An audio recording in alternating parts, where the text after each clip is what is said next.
नमस्कार दोस्तों, धाकड़ science classes में आपका स्वागत है। दोस्तों आज हम बात करेंगे जेके की नंबर 3 की। इससे पहले हमने 2 कर ली हैं। आपने वो दोनों वीडियो ना देखे हो तो वो भी देख लो। चलिए हम आप क्लास को स्टार्ट करते हैं। इससे पहले हमने टेस्ट सीरीज नंबर 2 का हमने एक क्वेश्चन दिया था आपको कमेंट बॉक्स में करने के लिए। सारे बच्चों ने इसका सही आंसर दिया। लगभग क्वेश्चन हमारा ये था कि भारत की उत्तरी सीमा पर स्थित पर्वत है, यानी कि भारत की उत्तरी सीमा पर स्थित पर्वत कौन सी है। ऑप्शन थे हमारे ए मैकाल मैकाल पर्वत, बी है हिमालय पर्वत और सी है नीलगिरी पर्वत और डी है अरावली पर्वत। तो इसका आंसर बताइए कि भारत की उत्तरी सीमा पर स्थित पर्वत कौन सी है। तो इसका आंसर हो जाएगा हमारा बी, हिमालय पर्वतमाला है, जो कि भारत की सबसे उत्तर में स्थित है। और दोस्तों इसमें भी अगर हिमालय ऑप्शन में ना होता तो इसमें ऑप्शन होता हमारे काराकोरम, लद्दाख, जास्कर श्रेणियाँ, यानी कि काराकोरम, लद्दाख और जास्कर श्रेणियाँ हैं जो कि हिमालय से भी और उत्तर में स्थित सबसे महान हिमालय है। इनकी सबसे इससे भी ऊपर है, मतलब कि ट्रांस हिमालय का हिस्सा आता है। तो दोस्तों जाकर धाकड़ साइंस क्लासेस के यूट्यूब चैनल को अभी तक आपने सब्सक्राइब नहीं किया तो सब्सक्राइब कर लीजिए। और आज के हम पहला क्वेश्चन आपको स्टार्ट करते हैं। पहला क्वेश्चन आ गया आपके सामने, थोड़ा जूम कर देता हूँ मैं। पहला क्वेश्चन है कि भारत में सबसे ऊंचा जलप्रपात कौन सा है, यानी कि भारत का सबसे ऊंचा जलप्रपात पूछ रहा है कौन सा है। ऑप्शन ए है होंगेन कल प्रपात, और ऑप्शन बी है शिमला जल प्रपात, और ऑप्शन सी है जोग प्रपात, और डी है कोर्टालम प्रपात। तो जल्दी से इसका आंसर बताइए। इसका आंसर क्या होगा कि भारत का सबसे ऊंचा जलप्रपात कौन सा है। तो भारत का सबसे ऊंचे जलप्रपात की हम बात करें तो ऑप्शन हो जाएगा इसका सी, जोग जलप्रपात। जोग जलप्रपात है जो भारत का सबसे ऊंचा जलप्रपात है। और इसकी हम बात करें इसका दूसरा नाम क्या है, तो इसका दूसरा नाम घरसोपा। इसका ही दूसरा नाम क्या है, इसका दूसरा नाम पूछ ले तो मैं लिख देता हूँ घरसोपा। घरसोपा भी कहते हैं। अगर ऑप्शन में जोग जलप्रपात ना मिले तो घरसोपा भी मिल जाएगा। और अगर ये भी ना मिले तो इसका एक नाम और है, क्या, महात्मा गांधी। आपने सुना होगा महात्मा गांधी भी इसी का ही नाम है, जोग जलप्रपात का। तो दोस्तों इसकी ऊंचाई पूछ ले तो ऊंचाई कितनी है, तो मैं आपको ऊंचाई भी बता देता हूँ। इसकी ऊंचाई है दोस्तों 464 मीटर, यानी कि 464 मीटर है जो कि इसकी ऊंचाई है। 464 मीटर किसकी ऊंचाई है, 464 मीटर जोग जलप्रपात की, या महात्मा गांधी जलप्रपात, या घरसोपा जलप्रपात की। और किस नदी पे है, जोग जलप्रपात है हमारा जो किस नदी पे है। अगर क्वेश्चन पूछ ले कि किस नदी पे, पूछा हुआ क्वेश्चन है कि जोग भारत का सबसे ऊंचा जलप्रपात जो कि जोग जलप्रपात है ये किस नदी पर है, तो ये है शरावती नदी पर। किस पर, सरबती नदी पर। किस पर, सरबती नदी पर। सरबती नदी है जिस पर यह बना हुआ है। और किस राज्य में है, कर्नाटक में। ये भी पूछा हुआ किसने है कि जोग जलप्रपात है जो किस नदी पर है, तो सरबत नदी पर। और किस जिले राज्य में है, तो कर्नाटक में। किस राज्य में है, कर्नाटक में है। चलिए हम नेक्स्ट क्वेश्चन की बात करते हैं। नेक्स्ट क्वेश्चन आपके सामने आ गया है। नेक्स्ट क्वेश्चन है कि मैं थोड़ा जूम आउट कर देता हूँ इसको। क्वेश्चन आ गया है आपके सामने कि कौन सी रेखा भारत के मध्य से होकर गुजरती है, यानी कि ये ऑप्शन है 4, इनमें से कौन सी रेखा भारत के मध्य से होकर गुजरती है। आप क्वेश्चन को ध्यान से समझे कि भारत के मध्य से होकर कौन सी रेखा गुजरती है। ऑप्शन ए है कर्क रेखा, बी है आर्कटिक रेखा, और सी है विषुवत रेखा, और डी है मकर रेखा। तो जल्दी से इसका आंसर बताइए कि भारत में से कौन सी रेखा है जो भारत के मध्य से होकर गुजरती है। तो वो है कर्क रेखा। कौन सी रेखा, कर्क रेखा, कर्क रेखा है ये। और कितने राज्यों से होकर गुजरती है, 8 राज्यों से होकर। 8 राज्यों की बात करें तो फर्स्ट पे कौन आता है, गुजरात। दूसरे पे कौन आता है, राजस्थान। तीसरे पे कौन आता है, मध्य प्रदेश। चौथे पे कौन आता है, मध्य प्रदेश के बाद कौन आता है, मध्य प्रदेश से हम आगे चलते हैं तो मध्य प्रदेश के बाद झारखंड है, पश्चिम बंगाल है, त्रिपुरा है, मिजोरम है, और यूपी भी आता है इसमें। इन राज्यों से होकर गुजरती है। नेक्स्ट क्वेश्चन की बात करते हैं। नेक्स्ट क्वेश्चन आपके सामने आ गया है इंदिरा पॉइंट से। ये क्वेश्चन हमने कल भी लिया था इसी से संबंधित कि इंदिरा पॉइंट का अन्य नाम क्या है, यानी कि जो इंदिरा बिंदु है इसका अन्य नाम क्या है। ऑप्शन ए है लाही चिंग, ऑप्शन बी है पार्सन पॉइंट, और ऑप्शन सी है पिगमेलियन पॉइंट, और ऑप्शन डी है ये सभी। तो इसका आंसर क्या हो जाएगा, ये सभी इसका आंसर हो जाएगा। यानी कि ये तीनों नाम हैं जो एक ही हैं और ये इंदिरा पॉइंट को कहा जाता है। इंदिरा पॉइंट के 4 नाम है, टोटल 4 हो गए, मतलब ये सभी 4 हो गए। चलिए इसका आंसर क्या हो जाएगा, ये सभी हो जाएगा। नेक्स्ट क्वेश्चन की बात करें, और ये कहाँ है, अंडमान और निकोबार द्वीप समूह में। अंडमान और निकोबार द्वीप समूह में भी, निकोबार द्वीप समूह में नीचे नीचे। नेक्स्ट क्वेश्चन की बात करते हैं। नेक्स्ट क्वेश्चन आपके सामने आ गया है। नेक्स्ट क्वेश्चन है कि भारत और श्रीलंका को पृथक करने वाली जल संधि कहलाती है, यानी कि भारत और श्रीलंका देश हैं, इन दोनों को पृथक यानी कि जोड़ने वाली या अलग करने वाली, इन दोनों को अलग करने वाली जल संधि कौन सी है, तो वो है हमारी कौन सी जल संधि है, पाक जल संधि है। पाक जल संधि का नाम सुना होगा आपने, सी इसका करेक्ट आंसर हो जाएगा। पाक जल संधि है जो भारत और श्रीलंका को अलग करती है, जोड़ती हैं। नेक्स्ट क्वेश्चन में हम बात करते हैं। नेक्स्ट क्वेश्चन आपके सामने आ गया है। नेक्स्ट क्वेश्चन है कि श्रीलंका को भारत से पृथक करती हैं, यानी कि श्रीलंका है और भारत को पृथक कौन करती हैं, तो ये करती है हमारी इसका मन्नार की खाड़ी। क्या हो जाएगी, मन्नार की खाड़ी, बी आंसर इसका करेक्ट हो जाएगा। मन्नार की खाड़ी है जो श्रीलंका और भारत को पृथक करती हैं। नेक्स्ट क्वेश्चन की बात करते हैं। नेक्स्ट क्वेश्चन आपके सामने आ गया है। नेक्स्ट क्वेश्चन है नेक्स्ट क्वेश्चन आपके सामने आ गया है, ये लो दिख गया आपको क्वेश्चन। क्वेश्चन है कि निम्नलिखित में से किस राज्य से होकर कर्क रेखा नहीं गुजरती है। यानी कि 4 राज्य दिए हुए हैं, इनमें से किस राज्य से होकर कर्क रेखा नहीं गुजरती है। तो ये ऑप्शन है आपके सामने, मिजोरम, बी है गुजरात, सी है उत्तर प्रदेश और डी है उड़ीसा। तो किस में नहीं गुजरती है, उड़ीसा में नहीं गुजरती है। बाकी मिजोरम में गुजरती है, गुजरात में गुजरती है, उत्तर प्रदेश में गुजरती है, 3 तो ये हो गए। और चौथा राज्य कौन सा है, राजस्थान है। पांचवा कौन सा है, पश्चिम बंगाल है। छठा कौन सा है, त्रिपुरा। छठा कौन सा है, त्रिपुरा। और सातवां कौन सा है, मध्य प्रदेश। और आठवां कौन सा है, मध्य प्रदेश के बाद आठवां कौन सा है। देखिए हम इधर से चलते हैं, पहले गुजरात आ गया, गुजरात के बाद में फिर राजस्थान आ गया, और राजस्थान के बाद में फिर क्या आएगा, मध्य प्रदेश आ गया, मध्य प्रदेश के बाद उत्तर प्रदेश आ गया, उत्तर प्रदेश के बाद झारखंड आ गया। आठ रहे, आठवां कौन सा है, झारखंड हो जाएगा। नेक्स्ट क्वेश्चन, झारखंड की रांची शहर है जो कि कर्क रेखा पर ही स्थित है। उड़ीसा में ये नहीं गुजरती कर्क रेखा। नेक्स्ट क्वेश्चन आपके सामने क्वेश्चन है कि भारत की मुख्य भूमि को रामेश्वर द्वीप से अलग करता है। यानी कि भारत की जो मुख्य भूमि है उसे रामेश्वर द्वीप को अलग करता है। कौन अलग करता है, तो पंबन द्वीप है, पंबन द्वीप या पंबन चैनल है, यहाँ पर रेलवे सेतु भी बना हुआ है, वो अलग करता है। वो क्या कि जोड़ता है इसको, रामेश्वर द्वीप है इसको जोड़ता है। नेक्स्ट क्वेश्चन हम बात करते हैं, नेक्स्ट क्वेश्चन आपके सामने आ गए हैं। नेक्स्ट क्वेश्चन है कि निम्नलिखित में से कौन सा स्थान भूमध्य रेखा के निकटतम स्थित है। यानी कि ये 4 स्थान दिए हुए हैं, इनमें से भूमध्य रेखा के निकटतम स्थित कौन सा है, तो कौन सा होगा। अभी हमने पढ़ा था इंदिरा पॉइंट, इंदिरा पॉइंट जो कि कर्क रेखा के सबसे निकटतम स्थित है। तो मतलब भूमध्य रेखा कर्क रेखा से तो ये कर्क रेखा नहीं है, ये किसके रेखा, भूमध्य रेखा की स्थित है। बात करते हैं हम केप केमोरियन की। आपको ये दिख रहा होगा केप केमोरियन, ये कहाँ है, तमिलनाडु में। और ये रामेश्वरम कहाँ है, ये भी तमिलनाडु में। और ये इंदिरा कोल कहाँ है, ये जम्मू कश्मीर में। तो ये सबसे भूमध्य रेखा के सबसे निकटतम कौन होगा, इंदिरा पॉइंट होगा। अभी हमने इसके 3 अन्य नाम की भी बात की थी जो कि अंडमान और निकोबार में है। तो यही सबसे भूमध्य रेखा के निकटतम होगा, सी इसका करेक्ट आंसर हो जाएगा। नेक्स्ट क्वेश्चन की हम बात करते हैं। नेक्स्ट क्वेश्चन आपके सामने आ गया है। नेक्स्ट क्वेश्चन है कि निम्नलिखित में से वह क्षेत्र कौन सा है जिसकी सीमा अरुणाचल प्रदेश से नहीं लगती है। यानी कि वह जिला या वह राज्य कौन सा है, ये क्षेत्र पूछा है, वह राज्य कौन सा है जिसकी सीमा अरुणाचल प्रदेश के साथ नहीं लगती है। ऑप्शन ए है असम, बी है मणिपुर, सी है भूटान और डी है नागालैंड। तो जल्दी से इसका आंसर बताइए। इसका आंसर क्या होगा कि अरुणाचल प्रदेश है, उसके साथ किसकी सीमा नहीं लगती है। तो दोस्तों भूटान की लगती है, आपको पता ही होगा, असम की भी लगती है, नागालैंड की भी लगती है, लेकिन मणिपुर की नहीं लगती है। किसकी नहीं लगती है, मणिपुर की सीमा अरुणाचल प्रदेश के साथ नहीं लगती है। नेक्स्ट क्वेश्चन की हम बात करते हैं। नेक्स्ट क्वेश्चन आपके सामने आ गया है। नेक्स्ट क्वेश्चन है कि निम्नलिखित में से कौन सा राज्य भारत के वृत्त प्रायद्वीपीय पठार का भाग नहीं है। यानी कि ये 4 राज्य हैं आपके साथ, महाराष्ट्र, उड़ीसा, आंध्र प्रदेश और मध्य प्रदेश। इन चारों राज्यों में से ऐसा कौन सा राज्य है जो प्रायद्वीपीय भारत का हिस्सा नहीं है, प्रायद्वीपीय पठार का हिस्सा नहीं है। तो जल्दी से इसका आंसर बताइए क्या होगा। दोस्तों इसका आंसर मध्य प्रदेश हो जाएगा। मध्य प्रदेश जो कि प्रायद्वीपीय पठार का पूर्णतः हिस्सा नहीं है, अंश तो है इसमें लेकिन पूर्णतः नहीं है। जबकि आंध्र प्रदेश है, उड़ीसा है और महाराष्ट्र है, ये मतलब पूरी तरह प्रायद्वीपीय भारत पठार पर ही स्थित है। नेक्स्ट क्वेश्चन हम बात करते हैं। नेक्स्ट क्वेश्चन आपके सामने आ गया है। नेक्स्ट क्वेश्चन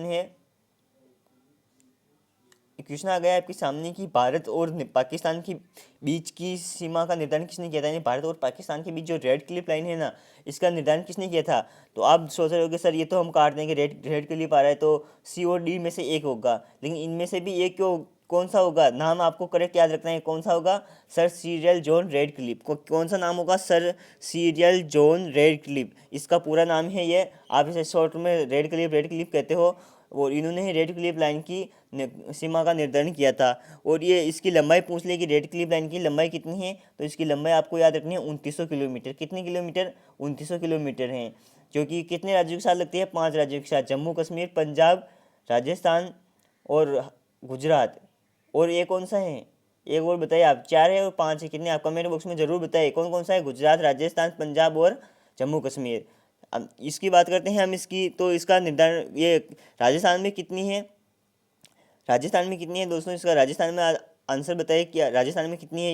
ये है 1070 किलोमीटर। कितनी है, रेड क्लिप रेखा राजस्थान में कितनी है, 1070 किलोमीटर। टोटल इसकी लंबाई कितनी है, 2900 किलोमीटर। नेक्स्ट क्वेश्चन हम बात करते हैं। नेक्स्ट क्वेश्चन आपके सामने आ गया है कि हैदराबाद का जुड़वा नगर है, यानी कि हैदराबाद का जुड़वा नगर कौन सा है, तो ये हो जाएगा सिकंदराबाद। क्या आंसर हो जाएगा इसका, सिकंदराबाद है, जो कि ये हैदराबाद का जुड़वा शहर है। दोस्तों ये सिकंदराबाद है और हैदराबाद को अलग कौन करता है, ये क्वेश्चन पूछा हुआ है RS में कि हैदराबाद और सिकंदराबाद को अलग कौन करता है, आरएस में पूछा हुआ है। तो अभी हमारे भी हर एग्जाम में पूछा जा सकता है कि हैदराबाद शहर और सिकंदराबाद शहर को जोड़ता कौन है, या इनके बीच में कौन पड़ता है। तो इनके बीच में एक झील पड़ती है जिसका नाम है हुसैन सागर झील। हुसैन सागर झील है जो इन दोनों को अलग करती है। हुसैन सागर झील, कौन सी झील है, हुसैन सागर झील है, हुसैन सागर झील, जो कि इन दोनों को, हुसैन सागर झील है जो हैदराबाद और सिकंदराबाद को अलग करती है। नेक्स्ट क्वेश्चन बात करते हैं हम। नेक्स्ट क्वेश्चन आपके सामने आ गया है। नेक्स्ट क्वेश्चन है कि न्यू मूर द्वीप है। तो क्वेश्चन है आपके सामने, न्यू मूर द्वीप कहाँ स्थित है। बहुत इंपॉर्टेंट क्वेश्चन है, ये भी आरएस में पूछा हुआ क्वेश्चन है कि न्यू मूर द्वीप है। तो छोटे एग्जामों में 100% पूछा जा सकता है, क्योंकि जो बड़े एग्जाम में एक बार क्वेश्चन आया हुआ है वो छोटे एग्जामों में पूछने की संभावना बहुत ज़्यादा बढ़ जाती है। तो चलिए इसका आंसर बताइए कि न्यू मूर द्वीप है जो कहाँ पर स्थित है। ऑप्शन ए है अरब सागर में, ऑप्शन बी है अंडमान सागर में, और ऑप्शन सी है बंगाल की खाड़ी में, और डी है मन्नार की खाड़ी में। तो जल्दी से इसका आंसर बताइए कहाँ पर स्थित है। ये है दोस्तों बंगाल की खाड़ी में। कहाँ पर है, बंगाल की खाड़ी में। सी इसका करेक्ट आंसर हो जाएगा। बंगाल की खाड़ी में स्थित है, और इसे भारत में किस नाम से जाना जाता है, तो इसे पूर्व बारसा के नाम से जाना जाता है। किस नाम से जाना जाता है, पूर्व बारसा के नाम से जाना जाता है। और इसे बांग्लादेश में किस नाम से जाना जाता है, दक्षिणी तल पट्टी के नाम से तो बांग्लादेश में जाना जाता है, और भारत में इसे पूर्व बारसा के नाम से जाना जाता है। क्वेश्चन पूछा जा सकता है कि न्यू मूर द्वीप को किसके नाम से जाना जाता है। नेक्स्ट क्वेश्चन आपके सामने आ गया है। नेक्स्ट क्वेश्चन है कि निम्न में से कौन सा भारत का केंद्र शासित प्रदेश नहीं है। कि ऑप्शन है लक्षद्वीप, नागालैंड, पांडुचेरी और दमन और दीव। इनमें से कौन सा भारत का केंद्र शासित प्रदेश नहीं है। अगर यहाँ जम्मू कश्मीर भी होता तो वो भी इसमें नहीं होगा। इसमें कौन सा नहीं है ये पूछ रहा है, तो क्या है इसमें, नागालैंड। अगर जम्मू कश्मीर का था तो जम्मू कश्मीर है दोस्तों अभी वर्तमान केंद्र शासित प्रदेश घोषित है, जबकि नागालैंड है जो कि केंद्र शासित प्रदेश नहीं है। नेक्स्ट क्वेश्चन की बात करते हैं। इसकी नागालैंड की राजधानी पूछ ले तो नागालैंड की राजधानी क्या है, कोहिमा। क्या है इसकी राजधानी, कोहिमा। नागालैंड की राजधानी क्या है, कोहिमा। और लक्षद्वीप की राजधानी क्या है, कवरती। क्या है इसकी राजधानी, कवरती। नेक्स्ट क्वेश्चन की हम बात करते हैं। नेक्स्ट क्वेश्चन आपके सामने आ गए हैं। नेक्स्ट क्वेश्चन है कि किस भारतीय राज्य की सीमा सर्वाधिक राज्यों के साथ स्पर्श करती है। यानी कि राज्य है आपके साथ मध्य प्रदेश, आंध्र प्रदेश, उत्तर प्रदेश और असम। इन चारों राज्यों में से कौन सी राज्य की सीमा है जो सर्वाधिक राज्यों के साथ स्पर्श करती हैं। तो आंसर क्या हो जाएगा इससे कौन सा राज्य है, तो इसका आंसर हो जाएगा क्या, उत्तर प्रदेश है जो कि सर्वाधिक राज्यों के साथ सीमा साझा करता है। उत्तर प्रदेश इसका करेक्ट आंसर हो जाएगा। क्या हो जाएगा, उत्तर प्रदेश। नेक्स्ट क्वेश्चन की बात करते हैं। नेक्स्ट क्वेश्चन है न्यू मूर द्वीप। वापस न्यू मूर द्वीप से आ गए हैं कि न्यू मूर द्वीप किन दो देशों के मध्य विवाद का कारण बना हुआ है। तो ये आपको पता होगा, भारत और बांग्लादेश के मध्य विवाद का कारण बना हुआ है। इसमें अभी भी लड़ाई होती रहती है कभी कभी कि किसका हिस्सा है। भारत वाले कहते हैं हमारा है और बांग्लादेश वाले कहते हैं हमारा है। नेक्स्ट क्वेश्चन आ गया है आपके सामने। नेक्स्ट क्वेश्चन है कि वर्तमान में भारत के किस स्थान को सफ़ेद पानी का नाम से जाना जाता है। यानी कि जिसे सफ़ेद पानी के नाम से जाना जाता है तो वह सियाचिन ग्लेशियर, सियाचिन हिमनद है जिसे सफ़ेद पानी के नाम से जाना जाता है। कल भी हमने इसके बारे में चर्चा की थी। नेक्स्ट क्वेश्चन है आपके सामने। नेक्स्ट क्वेश्चन आ गया है। नेक्स्ट क्वेश्चन है कि निम्नलिखित में से कौन सा द्वीप भारत और श्रीलंका के मध्य स्थित है। बहुत इंपॉर्टेंट क्वेश्चन है। क्वेश्चन पूछा जा सकता है कि इस बार के निम्नलिखित में से कौन सा द्वीप है जो भारत और श्रीलंका के मध्य स्थित है। तो ये है हमारा रामेश्वरम है जो भारत और श्रीलंका के मध्य स्थित है। नेक्स्ट क्वेश्चन में हम बात करते हैं। नेक्स्ट क्वेश्चन आ गया है आपके सामने, ये भी इंपॉर्टेंट है कि कोंकण तट कहाँ से कहाँ तक विस्तृत है। क्वेश्चन पूछा हुआ था, एसएससी में पूछा हुआ है कि कोंकण तट है जो कहाँ से कहाँ तक विस्तृत है। तो ये कहाँ से कहाँ तक है, गोवा से दमन तक स्थित है। कहाँ से है, गोवा से दमन तक। सी इसका करेक्ट आंसर हो जाएगा। गोवा से दमन तक है कौन सा तट, कोंकण तट। नेक्स्ट क्वेश्चन की बात करते हैं हम। नेक्स्ट क्वेश्चन आपके सामने आ गए हैं। नेक्स्ट है कि लक्षद्वीप समूह स्थित है, यानी कि लक्षद्वीप समूह है जो कहाँ पर स्थित है। तो इस जल्दी से इसका आंसर बताइए कहाँ पर स्थित है। ऑप्शन है आपके सामने कच्छ की खाड़ी, बंगाल की खाड़ी, मन्नार की खाड़ी या अरब सागर। चारों में से जल्दी से इसका आंसर बताइए कि लक्षद्वीप है जो कहाँ पर स्थित है। तो ये अरब सागर में। कहाँ पर है ये, अरब सागर में। अरब सागर में स्थित है, डी इसका करेक्ट आंसर हो जाएगा। और लक्षद्वीप की बात करें तो ये केरल में कोची है, वहाँ से 200 लगभग 220 से 440, यानी कि न्यूनतम दूरी तो 220 किलोमीटर है और अधिकतम दूरी कितनी है, 440 किलोमीटर है। इनके बीच में ये फैला हुआ है और 32 वर्ग किलोमीटर में फैला हुआ है ये। और लक्षद्वीप की राजधानी पूछ ले, लक्षद्वीप की राजधानी क्या है, तो मैं अभी बताई थी कवरती राजधानी है। कवरती या कहीं बुक में आपको कावरती भी मिलेगा, तो आप कंफ्यूज ना हो, इंग्लिश हिंदी और टाइपिंग में मिस्टेक हो जाती है। तो कवरती इसके करेक्ट आंसर रहेगा। और लक्षद्वीप दोस्तों एक ही जिला है और एक ही केंद्र शासित प्रदेश भी और एक ही द्वीप है, मतलब 32 वर्ग किलोमीटर में फैला हुआ है। और ये इसकी स्थापना हुई थी 1 नवंबर 1956 को। हमारे राजस्थान की स्थापना हुई तभी इसकी स्थापना हुई थी 1 नवंबर 1956 को। नेक्स्ट क्वेश्चन आपके सामने आ गया। नेक्स्ट क्वेश्चन है कि किसी देश की आर्थिक विकास किस पर निर्भर करते हैं। बहुत इंपॉर्टेंट क्वेश्चन है, इकोनॉमिकल ज्योग्राफी से, कि किसी देश की आर्थिक विकास की किस पर निर्भर करता है। ऑप्शन ए है प्राकृतिक संसाधन, बी है बाजार का आकार, और सी है पूंजी निर्माण, और डी है उपयुक्त सभी। तो इसका आंसर क्या हो जाएगा, उपयुक्त सभी हो जाएगा, क्योंकि प्राकृतिक संसाधन, बाजार का आकार और पूंजी निर्माण से ही देश के आर्थिक विकास का निर्भर रहता है। आर्थिक विकास भी कितना होगा कितना नहीं होगा इन सब पर निर्भर करते हैं। नेक्स्ट क्वेश्चन आया, बहुत इंपॉर्टेंट क्वेश्चन है कि WTO का मुख्यालय कहाँ है। जो WTO है इसका मुख्यालय कहाँ पर है, तो इसका मुख्यालय है जेनेवा, स्विट्जरलैंड में। कहाँ है, जेनेवा में है। इसका फुल फॉर्म क्या होती है, WTO की वर्ल्ड ट्रेड ऑर्गेनाइजेशन। क्या होती है, वर्ल्ड ट्रेड ऑर्गेनाइजेशन। इसकी फुल फॉर्म क्या होती है, वर्ल्ड ट्रेड ऑर्गेनाइजेशन। और इसका पहले क्या नाम था, तो पहले था इसका GATT बोले तो गेट। इसका पुराना नाम क्या था, वर्ल्ड ट्रेड ऑर्गेनाइजेशन का पुराना नाम था गेट। इसका मतलब ये भी एक व्यापार संगठन था जिसे 1946 के आसपास बनाया गया था। और अभी ये जो 1995 में इस गेट का नाम परिवर्तन करके WTO कर दिया। इसका नाम परिवर्तन कब किया था, 1995 में किया था। कब किया था, 1995 में। नेक्स्ट क्वेश्चन की बात करते हैं।